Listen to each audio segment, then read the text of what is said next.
வலையோட வலையாக பின்னி முறுக்கேறிடுச்சு. எல்லாருக்கும் வணக்கம். காற்று மாறினதுனால வலைகளில் முறுக்கு ஏற்பட்டுச்சுங்க. அப்படி முறுக்கு ஏற்பட்ட வலைகளை 4-5 பேர் சேர்ந்து தான் அந்த முறுக்கை தெளிவு பண்ணுற மாதிரி இருக்குது.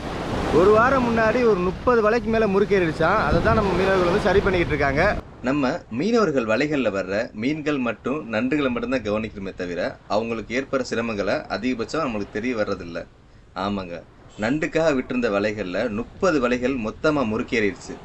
3 நாளாக தொடர்ச்சியாக முறுக்குகளை சரி செஞ்சுமே 7-8 வலைகள் தான் சரி செஞ்சுருக்காங்க. இன்னுமே 20-25 வலைகள் வந்து மிச்சம் இருக்குங்க. இது வந்து ஒரு ஆள் 2 ஆள் மட்டுமே செய்ய முடியாது. கிட்டத்தட்ட 4 பேர் வரைக்கும் தேவைப்படுதுங்க இந்த வேலையை செய்கிறதுக்கு. பாருங்களேன், நண்டுக்காக வலை விட்டா இந்த மாதிரி முறுக்கேறிடுச்சு. இது எதனால் ஏற்படுதுன்னா, நீர்வாடு மாறும்போது இந்த மாதிரி வலைகள் முறுக்கேறும்னு சொல்கிறாங்க.